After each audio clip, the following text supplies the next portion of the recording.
Good morning, Toastmasters and welcome guests. This morning I'm going to be arguing that evil is good. Now, good is good and bad is bad, right? And never the twain shall meet. But is that necessarily true? Is evil necessarily a defect in an otherwise perfect master plan? Or is it possible that evil is part of that master plan and therefore it must be good? That is what I'm going to ask you today, and I'm going to try to answer that question for you. Now, evil is an ugly term. It makes us think of nuclear threats and biological warfare and terrorism. But evil takes many forms, and it might not necessarily be horrible, but simply bad or not as good as some ideal.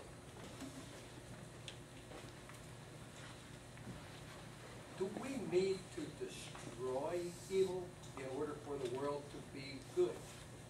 That's the question that I want you to consider today. Or is it possible that good cannot exist without evil? Consider that.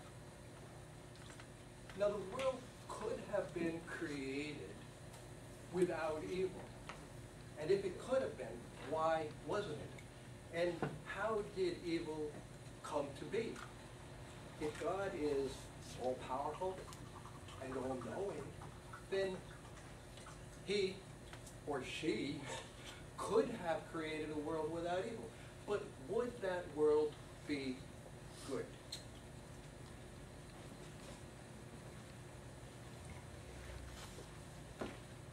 Is evil a mistake that caused a world that was created good to become bad? And so could an all-good God create evil? That seems to be a contradiction. I personally don't think that an all-good God could create evil. And I want to share my reasons with you today. First, let's put evil in perspective, evil and good. Because everything is relative. And unless two things are the same thing, then one of those things is going to be considered to be good and the other relatively not as good. Because as I said before, that evil doesn't have to be horrible. Remember that. Just not as good as some ideal. So this thing that is not as good as the ideal necessarily has some element of evil or bad in it that the other good thing doesn't have. And that brings us to where we come into the picture whenever we decide to make any decision at all. Because life is full of choices. We decide what time to get up in the morning. We decide what we're going to have for breakfast. We decide whether we're going to hit that snooze alarm just one more time. And then we have to decide whether we're going to skip breakfast because we overslept. Now, every choice that we make has some consequence that is either good or not as good as the other choice that we could have made.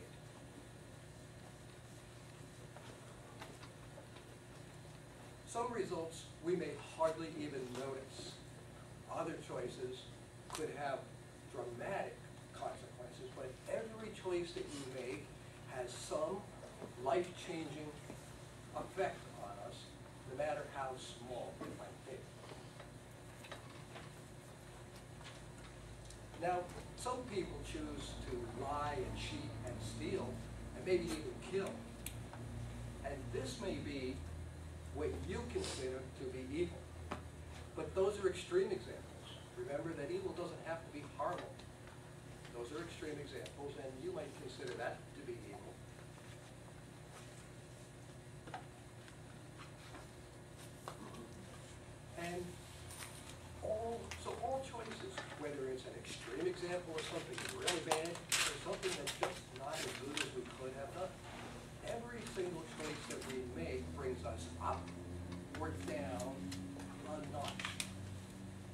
even if we don't realize it. Now, history has a habit of repeating itself because we weren't paying attention the first time. We didn't learn from the decisions that we made. And what's the definition of insanity? Right? It's doing the same thing over and over again and expecting the results to be different.